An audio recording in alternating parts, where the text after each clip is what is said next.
Welcome to an NBA Finals preview here on the Solano College Sports Network. Today we'll be going over a couple of key factors heading into this Game 6 at Oracle Arena between the Toronto Raptors and the Golden State Warriors. Today I'm being joined by two very special guests, Nathan Farmer and Brandon Kyle. We'll be going ahead and talking about KD's impact now that he is gone and not going to be available to play for these next two games, and who in particular needs to step up for the Toronto Raptors moving forward besides Kawhi Leonard in order for them to secure their first franchise title, and our Game 6 predictions heading into Thursday, which is tomorrow. So Brandon, we'll go ahead and start with you. In your opinion, now that KD went down with that injury, what do you think it's going to mean for the Warriors heading into Game 6? Well, I mean, you got to weigh it out. You know, what does having KD kind of mean up against the motivation that I think the team is going to feel after KD goes down? You know, that whole win-win for the Gipper, let's win it for KD, might actually be kind of like a bond to solidify the team. That in addition with the way the fans reacted to KD going down, kind of, I guess, tacky, waving goodbye and cheering for him to go down. That might be even more added motivation for a team that we know is tough, especially when their back's against the wall. KD came in and he did what he does. He hit his first 2 threes.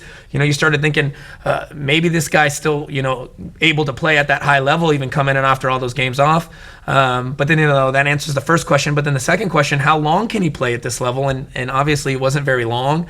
So a diminished KD versus the motivation, I think it might be, I'd rather have KD go down like this. I guess I don't want to say I want him to go down, but I'd rather have him go down if I'm the Warriors like this, kind of unify the team going forward, than have him kind of like try to carry him if he's trying to play with this injury for a longer period of time. So I don't know. It might be a good thing for the Warriors. I know it sounds crazy, but I think it might be a good thing for the Warriors.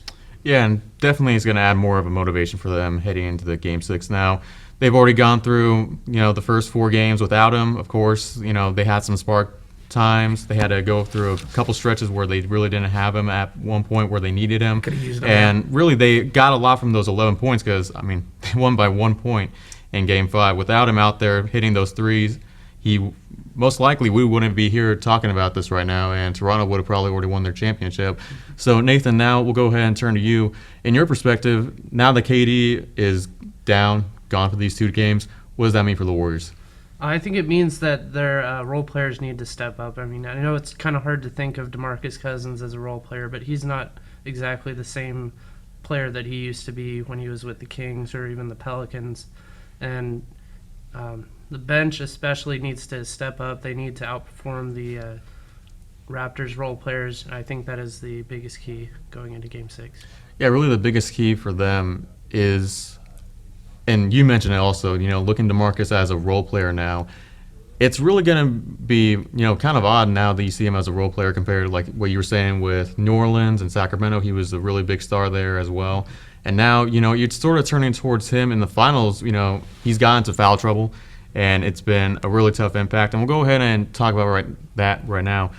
Brandon, in your opinion, DeMarcus Cousins, he needs to really keep his composure and, focus, in my opinion, more in the side of the post, because really when he's down there, he gets more of an impact on the team and gives an impact for them on winning as well. And we saw that in Game 5. In your opinion, what do you think we're going to see from DeMarcus?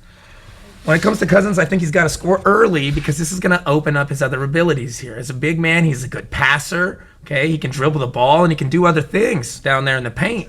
So I think if he starts driving the ball and he scores a couple, and then they have to really focus on him on defense, he's going to be able to dish the ball and get those shooters that you said, those role player shooters like Cook and whatnot. They need to get open, and he's going to be able to draw some attention and maybe get them the ball, but he's got to score early or it's not going to work.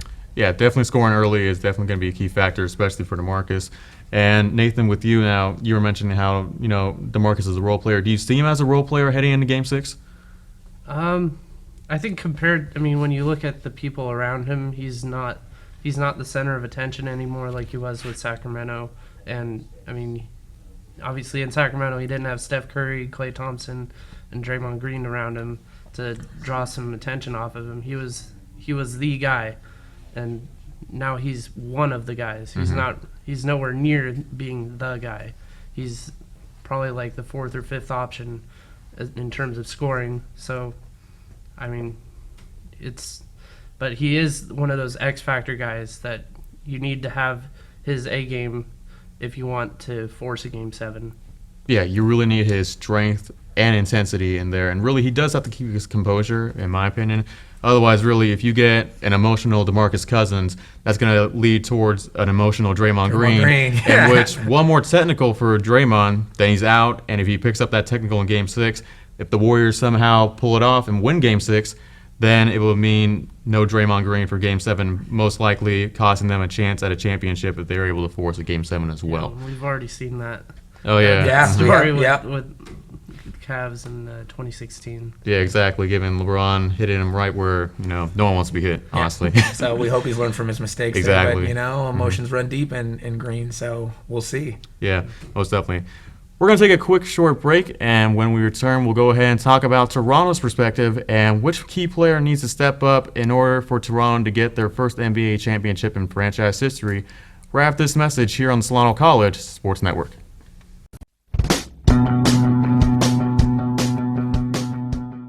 If you are interested in a career in sports broadcasting, whether you're commentating a live game or hosting your own TV show, or working behind the scenes, then this is the class for you. For more information, contact Greg Poff, that's me, at solano.edu. We hope to see you here next semester, and remember, it's more than just sports, it's an education.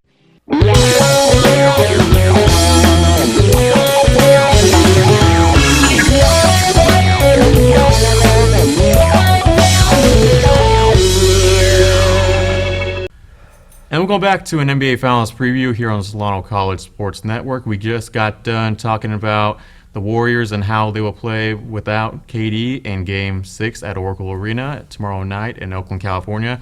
And now we'll turn our attention towards the Toronto Raptors in this one. Kawhi Leonard has been, a beneficiary, or really more of a factor in this series, moving forward. And he's just been, a key guy for them. But really, when you take a look at the guys, Pascal Siakam, he had a huge Game 1 where he had 32 points for Toronto. But now, we're sort of looking at it now. He's sort of died down from that. The Warriors sort of started to figure him out a little bit. He hasn't really been able to put up plus 28 points per game on Golden State as of late. So now, Brandon, we'll turn to you. In your opinion, who besides Kawhi Leonard needs to step up for Toronto in order for them to win Game 6? Well, they are all going to need to step up because, like I said, the Warriors are coming and they're playing and passionate because of Kevin Durant and the way things went in Toronto with in the last game with him going down. And a lot of people keep saying Lowry needs to step up. You keep hearing that everywhere. I hate to say it, but I don't think Lowry's going to step up. He's cracking under the pressure of this finals. He's making rookie mistakes, fouling when he doesn't need to foul, stupid fouls. I get him fouled out of the game, these type of things.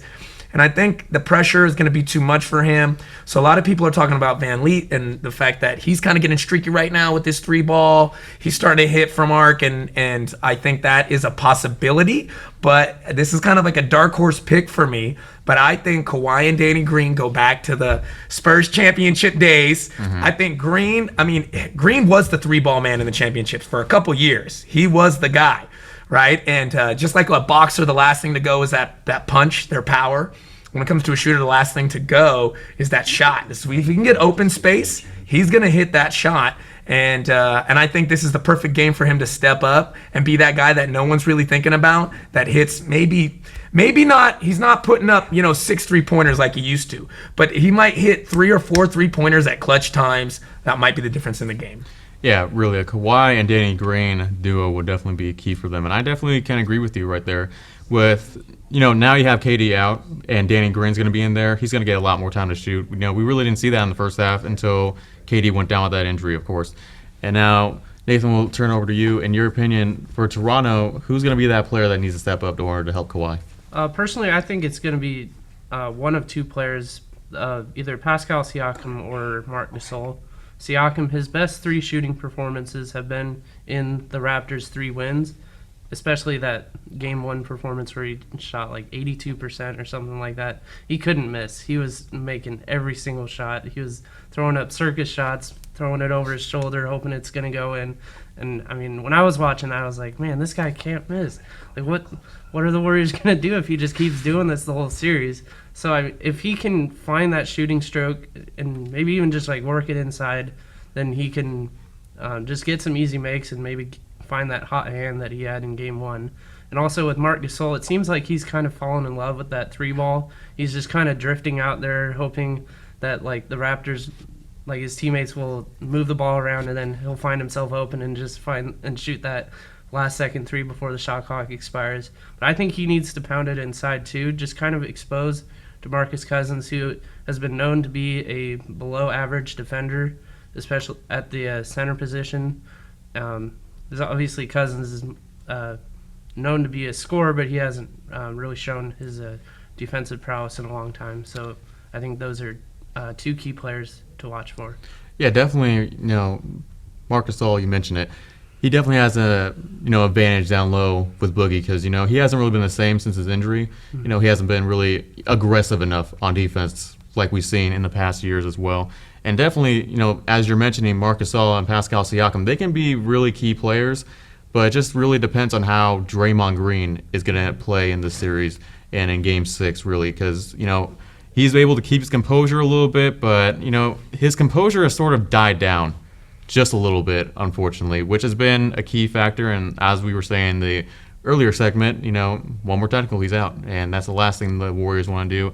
And Brandon, we'll turn over to you again. So now, you mentioned before, you're saying now Fred VanVleet, guys like that really need to step up. Their bench obviously has more, an experience than the Warriors because really, you look at the Warriors, they only rely on few guys off the bench. They rely on all-stars to really be mixed into there. They're relying on 40-plus minutes from Clay and Steph. Do you think stamina could be a factor heading into this one? I mean, big time.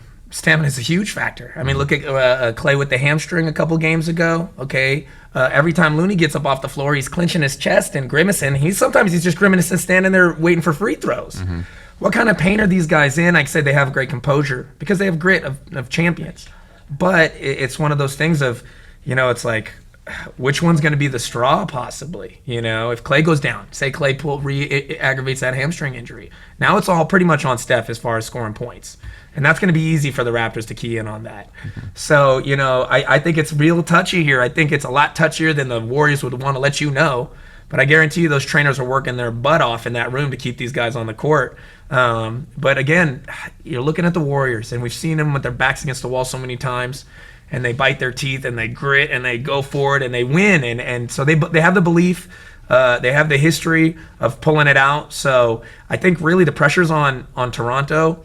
I think the Warriors are going to come up and they're going to do what they got to do, and whether Toronto can match or not is really going to be the difference. Yeah, really, they're going to have to really match that in order to win Game 6 as well. And now, Nathan, we'll turn over to you. Do you think Toronto can utilize that stamina as an advantage point heading into Game 6 from the Warriors? Yeah, I definitely think they should look to push the tempo as much as possible with as soon as you get a rebound, try and find the outlet pass, make the Warriors run as much as possible because obviously they're not using as much of their bench, and I mean Steve Kerr doesn't trust the guys on his bench as much as say he did in the first championship run when he had veteran guys that knew their skill sets and whatnot. So I think the Raptors looking to push the tempo is definitely something to watch for. Yeah, really pushing tempo and having a high-pace offense, in my opinion, will definitely be a key factor for them in order to win Game 6 and hopefully deliver a championship for the country of Toronto and the city of Toronto as well. When we return, we're going to go ahead and talk about our Game 6 predictions heading into Thursday night and wrap it up here on Solano College Sports Network. Hi, my name is Eric Visser. I'm in my 5th year as the athletic director of Solano College. To experience community college and its mission has been an outstanding experience. Solano College has a very rich tradition in intercollegiate athletics dating back to 1947. I'm very proud to communicate that that rich tradition is still being continued with fine young men and women that represent Solano College on and off the court. In the fall we have the volleyball program. We have a very successful women's soccer program. We have both men's and women's basketball. And then we transition to 4 programs: baseball, of softball, men's women's tennis, and men's and women's swimming. It is our mission to excel our programs and our student athletes in academics. All of our student athletes are committed to give back to the community. And we would invite you to be a part of Solano College Athletics by visiting our website www.solanoathletics.com, and you feel a warm welcome at Solano. And we'll go back to an NBA Finals preview here on the Solano College Sports Network. We're just about ready to wrap it off, and we'll go ahead and wrap it off with our Game 6 predictions heading into Thursday night. Brandon, we'll start with you. Who do you got taking this one? Okay, I hate to make a prediction, but I'm going to make a if this happens prediction. Basically, I feel like the Raptors have to win this game, Game 6. If they want to win this championship, they got to do it right here in Oakland, because the pressure of going home with that crowd in Game 7, other than Kawhi, I don't think the rest of the team can handle it. Like, I think they need to go in there guns blazing. Mm-hmm. They got to give everything they got. They got to treat Game 6 like Game 7. That's what Toronto needs to do to win, because if the Warriors build momentum and win Game 6, they go back. Now they're going. This is the pressure's off now. They're just going up there to do what they do. Now all the pressure's on Toronto. This is a young team when it comes to playoff experience. I mean, obviously you have some veterans that have been to the finals before, but you know, we've seen what happens to teams when the pressure's on at home. Sometimes it's more of a detriment than it is a bonus to have that home crowd. In a Game 7 like this, Game 7 is a coin flip. Anything can happen. I don't think home field plays as much of an advantage. So if they don't win, if the Raptors don't win this game, I think the Warriors go up and they win it in 7 up in Toronto. Yeah, I think you said it best yourself. You know, really, if the Raptors can't close it out, I think the Warriors can definitely take Game 7. And now, Nathan, we'll go ahead and turn to you for your Game 6 prediction. I think the first quarter is going to be huge in deciding who's going to come out on top with Game 6, because I think both teams realize how big the momentum is with the home crowd. Like the Raptors, if they can take the crowd out of the game, then that's already a plus. If the Warriors can get the crowd into the game, then that is a huge plus for them with just gaining momentum and keeping that momentum on their side. Because Toronto has been able to get back into games when the Warriors have built up a big lead. And I think if Toronto can just manage the crowd, keep their composure, not get under their own skin, I guess. I think Toronto can, if Toronto can manage the crowd, then they'll come out on top. But if Golden State can get the crowd going, and if they can just keep like a solid momentum without like any runs where they're everybody's like shooting terribly, then they could come out on top as well. Yeah, you know, it's interesting when you look at both sides, you know, because there's the positives, there's the negatives as well. And, you know, for me, for my prediction, I'm just going to keep it straightforward. Toronto's not going to lose this game, in my opinion. You know, if you're able to control Klay Thompson, be able to control Steph Curry, there's no reason why you're not able to win this game. You lost by 1 point in a pivotal Game 5 where KD scored 11 points. Didn't have him out there, could have easily won. And you were up by 6 in the last 3 minutes in the game, and really, you know, they focused on way too much of in their head saying, wow, we're about to win a championship. Next thing you know it, you have Steph going out there making a 3, Klay makes a 3, Klay makes another 3, they have a 3-point lead, and then you go ahead and not able to get your offense going, which was really, you know, just a negative for them, because they really felt like they could win that championship, but unfortunately, now it's back in Oakland for Game 6. Now you have a chance to really, you know, stun the crowd and win a championship in front of that Oracle Arena and, you know, deliver on your championship for, you know, the country of Canada and the city of Toronto as well. So, in my opinion, I really have Toronto winning. You know, there's no way that they lose another game and have Kawhi Leonard not be a Finals MVP in this one. Speaking of Kawhi, I gotta piggyback off you. I think Kawhi was going for the kill in Game 5. I think everybody else was almost standing back, like, okay, Kawhi, go ahead. And I think Kawhi needed one more guy to say, hey, give me the rock. I want to score in this game too. But Kawhi took. I mean, man, I gotta commend Kawhi Leonard. I mean, watching him play, I'm just like, man, he is the KD of their team. When you see the way he just pulls up and takes those 3 points and hits them when he needs to. But those Warriors, they kept scratching and clawing. I swear, Steph, how many did he miss before he hit that one? You know, he just couldn't hit. But he never stopped shooting. They never stopped believing. And man, it's just great to see a series with such talent going at it. And I can't wait for Game 6. Yeah, most definitely. And Nathan, any final words? Kind of piggybacking off of Brandon with Kawhi Leonard. It just seemed kind of like his teammates were just like sitting back and letting him do all the work. Right. Like, they weren't even like setting up. They weren't setting screens for him. They weren't just because obviously Kawhi had the hot hand. He's had the hot hand the whole series. I think he's made over 30 points every single game. So I mean, it just seems like they're not playing to their strengths as much as they should be with Kawhi Leonard. Yeah, definitely. And of course, questionable timeout as well from Nick Nurse. I felt, really there was, not much communication. They weren't really discussing how they wanted to play it out. I mean, you gave Steph and Clay, a breather. You gave them energy, and that's what ultimately led to them scoring 9 straight points, going on a 9-2 run to end that, game. And moving forward now, Game 6 in Oakland, Thursday night. It's definitely going to be a very interesting one, and I'm sure we will all tune into that. Thank you for tuning in to this special NBA Finals preview here on Solano College Sports Network. For my guests, Brandon Kyle and Nathan Farmer, I'm Nate Macay. Thanks for tuning in to the Solano College Sports Network, and we hope to see you next time.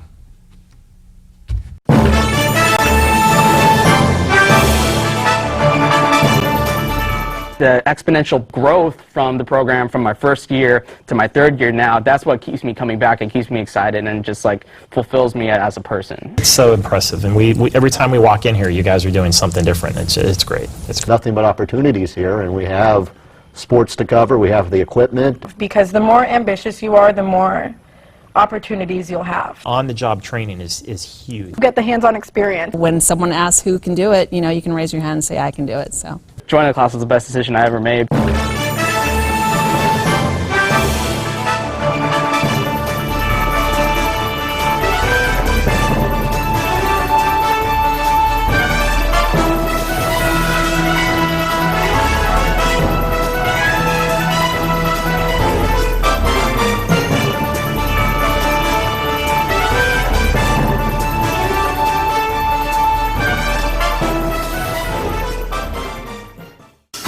We're going to go to cut one. And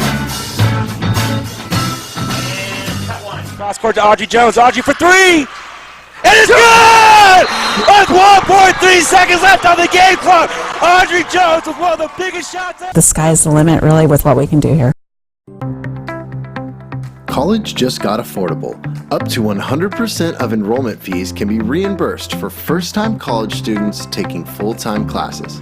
At Solano Community College, we are taking full advantage of this to further your future. With certificate and degree programs in industrial technology, aeronautics, biotechnology, and many others, Solano Community College is a staple for success.